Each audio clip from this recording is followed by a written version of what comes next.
paz, meus queridos irmãos, amém. Quero saudar a todos aí da Igreja Comunhão e Adoração. Queria estar levantando aqui uma oração, trazendo uma palavra para o teu coração nesse momento, amém.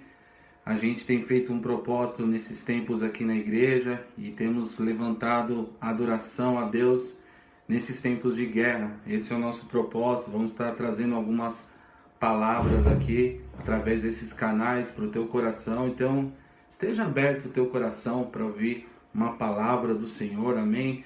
Para tudo que você estiver fazendo, para você possa receber uma palavra que vem do trono do Senhor, para a honra e glória dele. Aí o Senhor tem chamado a tua igreja para um posicionamento, o Senhor tem chamado os teus filhos para um posicionamento, um novo tempo, um novo ciclo que vai se iniciar.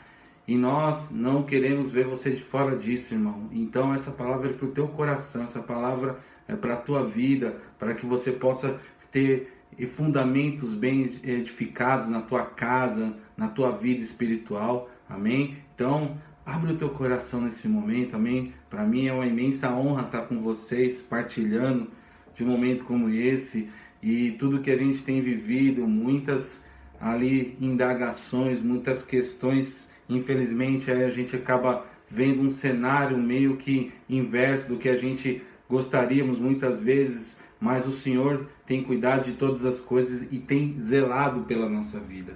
Então, o que a gente tem que fazer como filhos do Deus Altíssimo? Se colocar na nossa posição e esperar as orientações do Senhor. E nesse tempo a gente continua aqui adorando aquele que vive, aquele que reina, aquele que governa para o todo sempre. Amém? Então, abra teu coração nesse momento. Eu quero orar com você, Pai querido. Deus, toca as nossas vidas, Pai.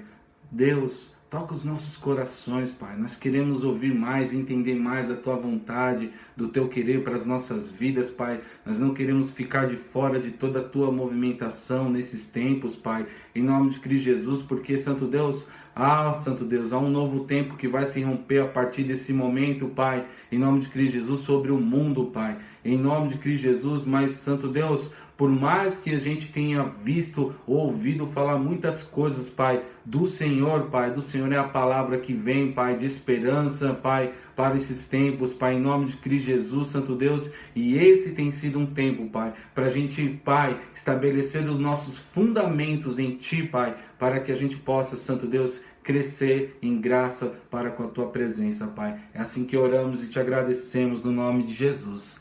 Amém. Queria trazer essa palavra aqui desde já, lá no livro de Números, e Deus falou muito, meu querido, no meu coração com essa palavra, lá no livro de Números 25, existe só para dar um contexto, amém, sobre o que estava acontecendo. O povo de Israel estava passando por um momento muito difícil, como os que a gente tem vivido hoje. Havia uma praga no meio de Israel, uma praga que já havia dizimado 24 mil israelenses. Então 24 mil israelenses já tinham perdido suas vidas. Se a gente comparar com os tempos de hoje, a densidade e a população era menor naquela época, então também foi um número alto e as pessoas estavam morrendo. Enfim, toda a congregação nesse momento está padecendo, está sofrendo, infelizmente, por conta de tudo que tem acontecido, e eles têm clamado, eles têm buscado. Então, o que acontece para a gente entender? E no meio de tudo isso acontece uma situação como essa. Aqui no livro de Números 25, 6 fala assim: e eis que vem um homem dos seus filhos de Israel e trouxe seus irmãos a uma midianita. Ele trouxe uma midianita à vista de Moisés e à vista de toda a congregação dos filhos de Israel, chorando eles diante da tenda da congregação. Então, a primeira parte desse versículo 6 que a gente percebe aqui, a gente percebe que o povo quebrantado, chorando por conta de uma praga que estava acontecendo sobre Israel, eles sem entender muito dos porquês, e chega um israelense, traz uma midianita para que ele possa ter até mesmo relações sexuais com essa midianita dentro da congregação de Israel. Essa era a situação, e esse cara passa simplesmente, ele passa aqui na frente de Moisés, ele passa na frente de toda a congregação, como o texto até fala aqui. E nos versículos anteriores, ele fala que Israel estava ali, começou a se entregar à prostituição, às filhas dos moabitas, dos midianitas. Então, a praga havia acontecido por conta de uma brecha que o próprio Israel tinha dado nesse contexto aqui. Então, o que acontece? Quando ele chega diante da congregação, passa com aquela mulher, no versículo 7 fala assim: tendo isso, Finéias, filho de Eleazar, o filho de Arão, sacerdote, se levantou no meio da congregação, tomou uma lança em sua mão e foi após o homem israelita até a tenda e os atravessou a ambos, ao homem israelita e à mulher, pelo ventre. Então a praga cessou sobre os filhos de Israel, e os que morreram naquela praga foram 24.000 israelenses. Meu querido, isso é muito forte. Isso é muito forte. Finéias era um homem de Deus, um homem que assim ele representava o zelo pela casa do Senhor, pelas coisas do Senhor. E o que ele acabou fazendo aqui? Ele viu aquela situação e falou: não é possível, esse cara, quem é esse cara que na frente de Moisés e na frente da congregação pega uma midianita e leva ali para sua tenda para ter relações com ele? E aí simplesmente ele pega uma lança e vai até essa tenda, enfinca nos dois de uma só vez, mata os dois de uma só vez e deixa ali. Mas o que é mais tremendo, que ao mesmo tempo ali, essa praga acaba cessando de imediato. A Bíblia fala aqui que a praga cessou de imediato, e depois Deus honrou a vida de Finéias de uma forma sobremaneira. Tanto é que Finéias, a descendência dele foi até de sumos sacerdotes na casa do Senhor. E o que a gente entende com isso? Existem algumas brechas, existem algumas situações que infelizmente a gente tem visto, e muitas das vezes pode ser causado não por você ou por mim, qualquer pessoa. E aí existem aqueles reparadores de brecha. Aqui existia Finéias, um cara que ele se levantou, ele falou: não aceito essa condição, ele fincou a lança e cessou mal. O que a gente entende como um texto como esse? A gente entende que algumas mudanças precisam ser radicais, meu irmão. Precisam ser radicais. Eu não posso ficar mais patinando na mesma situação. Eu não posso ver as pessoas à minha volta sofrendo mediante ao meu pecado, mediante as minhas falhas, ou até mesmo as falhas do nosso país, a falha da nossa nação. Eu tenho que me colocar numa situação na brecha mediante tudo isso que tem acontecido. Finéias, ele se levantou, e eu sei que esse tem sido um tempo, esse momento que a gente tem colocado aqui como clamor diante da casa do Senhor, é que a gente possa se levantar e ir direto nas brechas. Senhor, eu me humilho, eu me apresento diante da tua presença, Santo Deus, pelo pecado da nação, me coloco na brecha. Eu sou um reparador de brecha nessa nação, amém, meu querido? E eu quero que você entenda isso, meu irmão, minha irmã, que está aí ouvindo esse vídeo, que a gente tem que ter esse entendimento em nossos corações. Somos reparadores. Deus nos levantou para nos colocarmos ali muitas vezes no lugar das brechas, e esse tem sido um tempo de guerra. Um tempo falou: e aí, como é que você vai se posicionar? Você vai ficar indiferente? Você vai se amedrontar mediante as notícias que vem chegando? Ou você vai se levantar como um clamor, se colocando um clamor diante de mim nesses momentos, pela vida do teu irmão, pela tua vida, pela vida da tua casa? Esses têm sido tempos de guerra, e o Senhor tem visto o nosso posicionamento. A igreja está mudando, Deus precisou tirar a igreja de dentro da igreja para que a igreja aprendesse a ser igreja. Não sei se você conseguiu entender isso. Não estou falando igreja comunhão, estou falando a igreja de Jesus Cristo geral. Então Deus tirou a igreja de dentro da igreja para que a igreja pudesse aprender a ser igreja. E é isso que tem acontecido. Nós estamos tentando aprender a ser igreja, porque uma igreja não se cresce para dentro, mas se cresce para fora, de dentro para fora. Então a nossa condição qual é nesse momento? É da gente apregoar boas novas do Evangelho. A Bíblia fala a tempo ou fora de tempo. Então como é que eu me posiciono? O que o Senhor tem preparado nesse novo tempo? Aqui fala que inclusive Finéias, a Bíblia fala aqui no capítulo 25, 11, Finéias, filho de Eleazar, filho de Arão, sacerdote, desviou a minha ira sobre os filhos de Israel, pois foi zeloso no meu zelo no meio deles, de modo que o meu zelo não consumiu os filhos de Israel. Portanto, dize, eis que lhe dou a minha aliança de paz. Ele ganhou a aliança de paz mediante a um posicionamento que ele teve. Ele recebeu essa aliança do Senhor. E é isso que o Senhor está colocando para as nossas vidas nesse tempo. Uma aliança de paz. Ele quer renovar a tua aliança. A aliança de paz é uma paz dentro do teu coração. Porque mediante a tudo que vai acontecer, você vai receber essa paz. E essa paz que excede todo entendimento vai até chamar as outras pessoas falando como você consegue ficar em paz em tempos de guerra como esse. Porque você sabe que o teu Redentor vive e Ele é contigo nesses tempos. Amém? E Ele é contigo nesses tempos. Ele tem levantado, e o versículo continua no 13. E Ele e sua descendência depois dele terá aliança de sacerdócio perpétua. Portanto, teve zelo pelo seu Deus e fez expiação pelos filhos de Israel. Oh, aleluias! E não foi Moisés que se levantou, não foi o líder ali que se levantou. Entenda o significado disso. Não foi Moisés. Muitas das vezes você está colocando intermediário entre Deus e você tem que se levantar, porque a Bíblia fala em Timóteo 2,5 que há somente um intermediário entre Deus e os homens, que é Cristo Jesus, a esperança da glória, a esperança da glória. Oxa, catarabaçô. Então ele se levanta, ele se levantou, Deus deu uma promessa para ele, ele espiou por conta de uma atitude. 24 mil pessoas já haviam morrido, quantas outras não poderiam ter morrido? E Deus tem esperado o quê? O seu posicionamento numa situação como essa. Deus está aguardando. Os filhos estavam perdidos aqui, mas a lança de Finés fez cessar. Ei, o Senhor te dá uma lança em tuas mãos. O Senhor tem nos dado lança em nossas mãos. O que a gente tem feito com as lanças que estão nas nossas mãos para a guerra? Para adestrar a sua lança é a tua boca, orando, clamando pela tua nação. Sua lança assim é o seu posicionamento mediante a todo o caos que tem se levantado.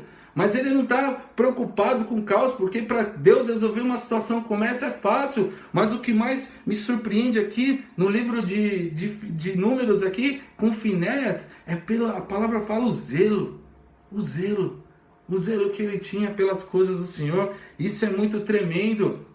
Isso me faz remeter até hoje mesmo, no domingo agora, o apóstolo pregou sobre ali Jesus no templo, e ele chega diante daquelas situações. João 2 fala que ele sai derrubando ali as barracas, sai jogando os dinheiros dos mercadores no chão, há todo um alvoroço, há toda ali uma situação ali bem delicada, e você fala, o Senhor cirou, ele se indignou. Porque quando o Senhor se ira, meu querido, quando o Senhor se ira, ele se ira quando as coisas perdem a sua finalidade. Ele se ira quando as coisas perdem o seu propósito. Isso ira o Senhor, porque aquela casa é casa de oração, casa de adoração a Deus, e se transformou em covis de ladrões. E ele chegou, ele se indignou, ele falou, não, isso aqui não está certo, eu não aceito. Ele não chegou e falou assim, por favor, mercadores, tira esses pombinhos daqui, isso aqui é a casa do meu pai, por favor, mercadores, vamos para lá com as suas coisinhas. Não, Jesus cirou. A ira dele ali chegou ali ao ponto de jogar o dinheiro dos mercadores no chão. Eu tento imaginar o alvoroço que aconteceu naquela situação. Falou, não, Deus ele cirou, havia uma perda da finalidade. E quantas das vezes nós temos perdido a nossa finalidade, o nosso propósito tão fácil, os benefícios, todas as comodidades que temos tido ultimamente, que tem nos deixado preso. E falou, fica engessado, e talvez você poderia levar a tua vida, a vida toda da mesma forma, e achar que estava bom para você, mas talvez para Deus não estava, meu querido. E é isso que a gente tem passado, revisto alguns conceitos, e eu falo de forma geral, falo pela minha vida mesmo. Eu falo, Senhor, eu mesmo, numa experiência própria, eu falo, Deus, eu tenho te buscado, tenho ali pagado um preço, e aí esses dias eu entrando dentro de casa, e na entrada de casa existe uma planta. E essa planta ela estava toda seca, ela já estava ali sem vida. E sabe por que essa planta morreu? Porque eu não aguei. Eu não fui ali diariamente ou alguns períodos aguar aquela plantinha para que ela pudesse ter vida. E Deus falou assim, muitas das vezes tem morte até dentro da tua casa, e quem vai fazer ter vida dentro da tua casa é você mesmo. Se você não cuidar primeiro da tua casa, como você vai cuidar dos de fora?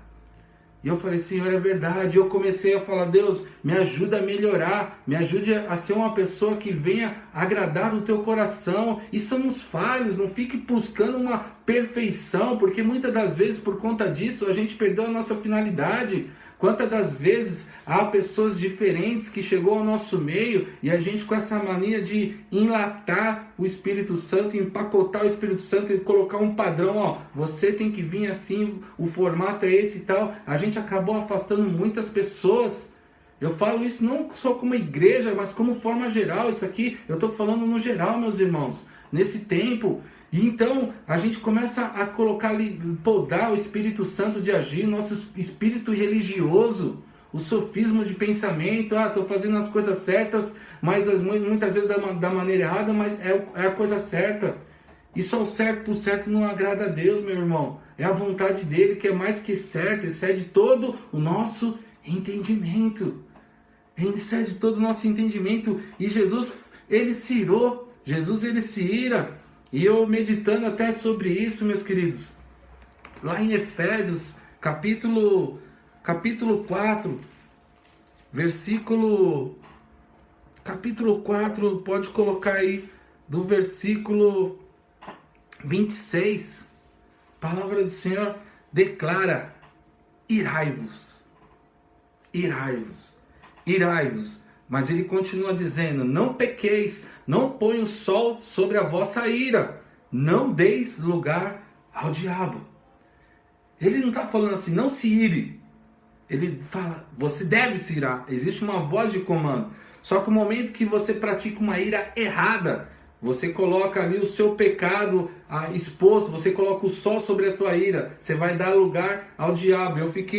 Nesses tempos eu tenho meditado muito sobre isso, e Deus tem falado bastante ao meu coração, que tipo de ira que agrada o coração de Deus e o tipo de ira que não agrada, porque ira, muitas vezes a gente tem uma ira contra o nosso próximo, contra o nosso irmão, e muitas das vezes a gente não se ira mediante uma situação, a gente entra num conformismo, falando, Senhor, é assim mesmo, esse governo é isso, aquilo outro, vai ser assim mesmo, ó céus, ó vidas, ó mundo, e as coisas vão continuando sempre na mesma. E a gente não gera um sentimento de inconformismo, porque a Bíblia fala, não sejais conformados, mas sejais transformados. E o Senhor tem nos transformado. Esse é um tempo que o Senhor tem nos transformado. E eu não posso ver de outra maneira, e muitas das vezes a minha passividade, muitas das vezes a minha omissão, muitas das vezes a minha forma acaba sendo negligente às situações que têm acontecido, e eu tenho ficado indiferente. Tudo que o inimigo quer, o principal objetivo dele não é você fazer a coisa errada. O principal objetivo dele é você fazer a coisa certa da maneira errada, e você aceitar aquilo como normal e falar assim mesmo, toca o barco. E não é isso. E não é isso. O Senhor tem colocado uma situação no nosso coração, meu querido, de entrega. Ele tem pedido no nosso coração, entrega. Entrega aquilo que te tira da presença do Senhor. Entrega teu coração. Se humilha diante da potente mão do Senhor. Se quebranta na presença do Senhor. Como nação, humilhai-vos diante da potente mão do Senhor, para que em seu tempo Ele vos exalte, lança sobre Ele as vossas angústias. Assim como Ele fala, se o meu povo que se chama pelo meu nome se humilhar e orar, buscar a minha face, se arrepender dos seus maus caminhos, então eu ouvirei, perdoarei seus pecados e sararei a sua terra. Tudo isso é uma questão de ação. O verbo esperar não significa você ficar de braços cruzados esperando. O verbo esperar na Bíblia é o verbo esperançar, aquele verbo que vai agindo enquanto as coisas ali vão movendo, vão trazendo à existência o que não existe, através da sua oração. É um verbo de ação, um verbo de movimento. Então esperar, fala, eu espero orando, eu espero me quebrantando, como Davi, ele se colocava em situações ali no Salmo, se humilhando na presença do Senhor, mas ele não ficava parado, ele estava o tempo todo guerreando.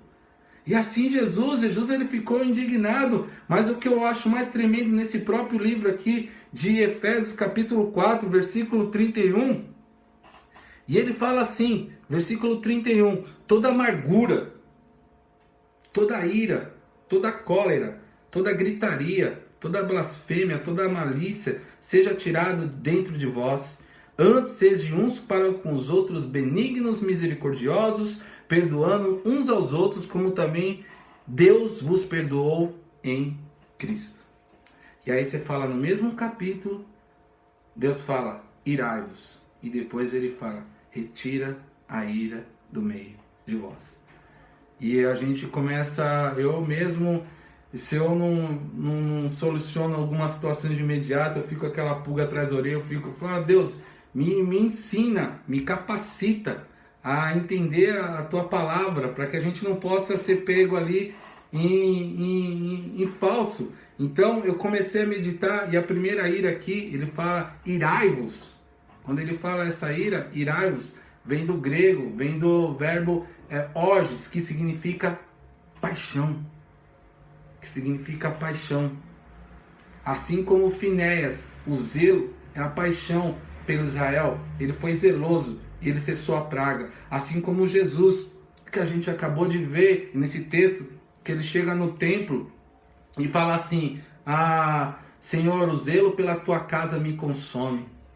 Assim foi o que a gente acaba vendo aqui. Essa é uma ira da qual nós devemos nos irar. Esse é o irai-vos, é a ira orges, que é motivada pelo quê? Por uma paixão, que não aceita aquelas situações, mas se coloca na brecha, se coloca, assim como Finéias, pega a sua lança e se levanta como um guerreiro. Essa, eu entendo, meus queridos, é a ira que a gente tem que buscar nesses dias. Essa ira da indignação, essa ira, Senhor, Pai, visita as pessoas que estão acamadas, pessoas que estão morrendo, Santo Deus, agora nesse momento, pessoas que estão perdendo a sua renda, pessoas, Santo Deus, muda todo o cativeiro, muda o meu cativeiro também, muda todas as sentenças. Não foi para isso para qual o Senhor nos fez, não foi essa a finalidade. Me traz essa ira, mas essa ira mediante a situação, esse irai-vos seu.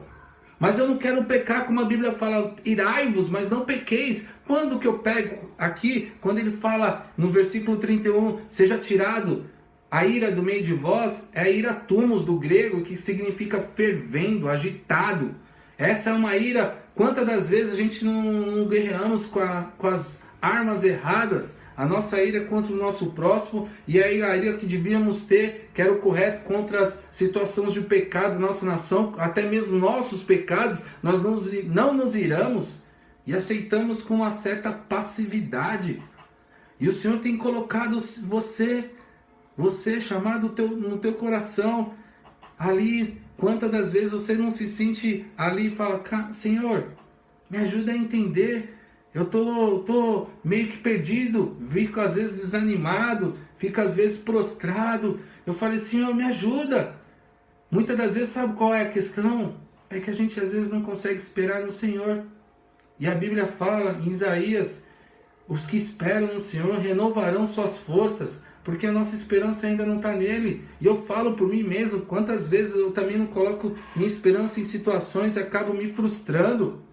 Acabo me decepcionando com pessoas, me decepcionando com situações e achando, cobrando uma expectativa que fui eu. E fomos nós tão somente que criamos uma expectativa, Senhor, mas eu achava que ia ser desse jeito. Mas você não acha, é Deus que decide. Aquele que é guiado por Deus, o vento sopra onde quer. Assim é o nascido de Deus. Não temos que achar nada. Temos que confiar. E eu sei, eu não estou falando isso da boca para fora, eu não estou falando isso, eu sei que muitas das vezes existe angústia, meus irmãos. Mas existe um treinamento. Às vezes a gente acha que uma simples oração, talvez falar, eu vou acordar, vou estar bem. E às vezes você dorme orando e acorda com uma má notícia. Você fala, Deus só foi me posicionar, e é assim que funciona. Entende essa movimentação? Se você ora, então coloca as coisas em práticas. em prática, no seu dia a dia. Muitas das vezes a situação vai ser inversa. E aí quando você continua orando, continua exercitando, continua criando hábitos de oração, hábitos de leitura da palavra, você vai entendendo isso, porque muitas das vezes esse agir não é de um dia para outro, e muitas das vezes não é mesmo. A gente quer uma resposta do Senhor, o Senhor fala assim ou fala não. E talvez Ele vai falar no nosso coração outra coisa, espera. Felizes são aqueles que creram e não viram. Quantas das vezes a nossa oração não é uma oração como de Tomé? Eu só vou fazer depois que eu vou crer depois que eu ver. E que tipo de fé é essa? Vendo uma coisa que se espera. Não, você não vê o que você espera, mas você crê. E a gente tem que se colocar nessa condição, meu querido, minha querida, que está ouvindo essa mensagem. Senhor, eu vou crer, Deus, eu vou continuar orando. Não, cenário inverso, não fique preocupado com as más notícias podem vir. A Bíblia fala que em Isaías lá, ele fala assim, ele não fala assim, se passarem pelas águas, se passarem pelo fogo. A Bíblia fala assim, quando passares. Quando passares eu estarei contigo. As águas não vão te submergir, nem brasa arderá em ti, o fogo não vai chegar até ti. O Senhor dá ordem aos teus anjos a teu respeito, a teu favor. Então, quando passares, talvez a gente vai ter que passar, mas você sabe que o Senhor está contigo. Deixa Ele produzir isso em você, deixa Ele criar isso para você. Para com esse espírito, muitas das vezes, imediatista. Esse espírito falar, Senhor, eu quero aqui, eu pedi assim, por que não veio? Pedi hoje de manhã, não aconteceu hoje à tarde. Senhor, me ajuda a esperar em Ti, me ajuda a esperar em Ti.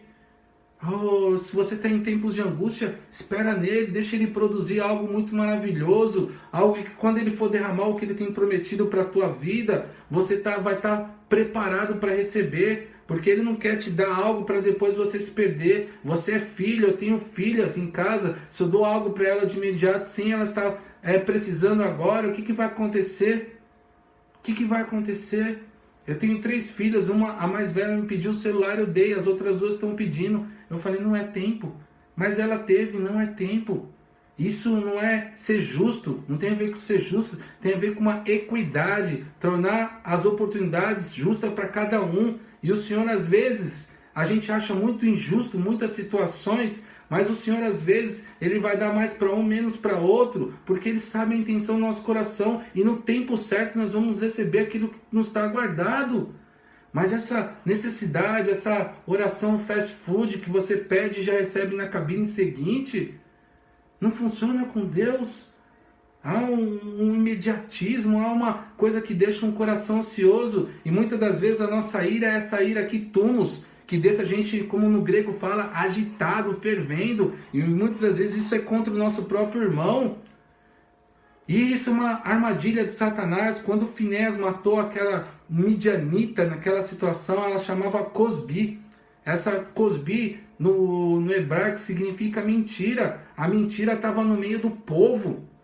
E Finéias enfiou a lança no meio da mentira, ele acabou com aquilo, cessou a praga.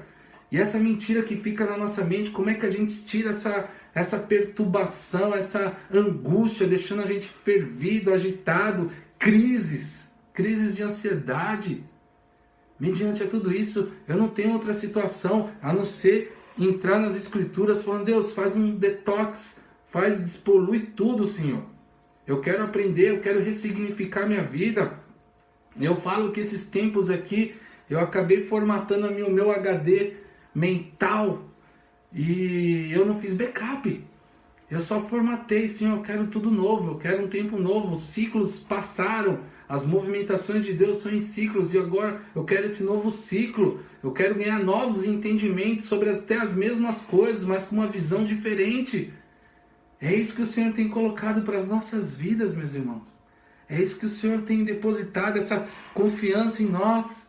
Mas não entra nessa briga contra o teu próximo, essa ira maligna, essa ira que ela faz o quê? A paz que está no seu coração seja retirada. Porque quando você está amargurado, quando você está angustiado, quando você está com alguns tipos de ressentimento contra o teu próximo, esse tipo de ira bloqueia o agir de Deus em nossas vidas. O Espírito Santo ele não vai habitar num ambiente como esse, tenha certeza. Porque ali existe um espírito que está predominando e que não é o de Deus. Isso é maligno, nos rouba a presença do Senhor. Não se deixe ser roubado por conta de um orgulho. Se existe algo que você tem que fazer, o Senhor tem exigido de você nesses tempos, de mim nesses tempos, uma entrega. Confia em mim, confia em mim. Essa é a palavra que o Senhor tem colocado, Senhor. Oh Deus, confia em mim, confia em mim.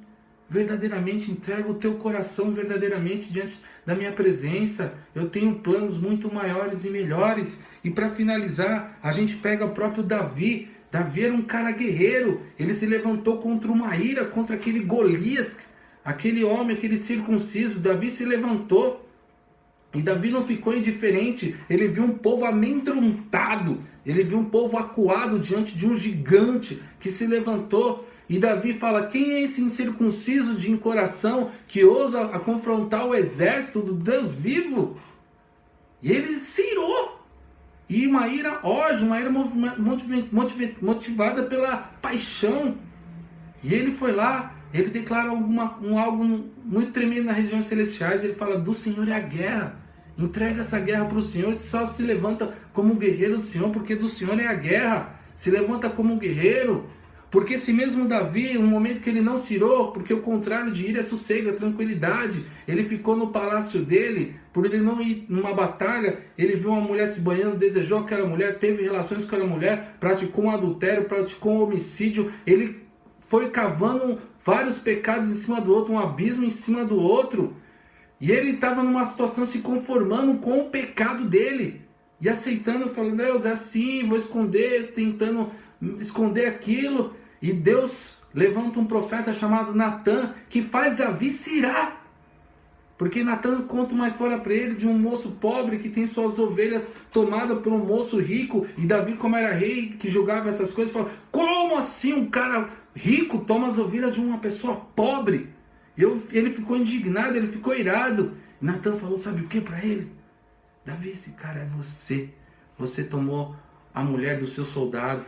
Você fez isso. E ele, com aquela ira se transformou em um quebrantamento. E ele se humilhou na presença do Senhor, se quebrantou na presença do Senhor. E o Senhor fez novas todas as coisas depois disso. O Senhor trouxe um novo tempo, um novo ciclo. É isso que o Senhor tem pedido para as nossas vidas, meus irmãos. Um tempo de quebrantamento, um tempo ali de você se irar com a ira hoje, a ira motivada pela paixão, como Jesus se irou, como Finéas se irou, como Davi se irou. Não uma ira tumos, motivada por uma agitação que te rouba a tua paz. Porque o zelo pela casa do Senhor, eles nos consome.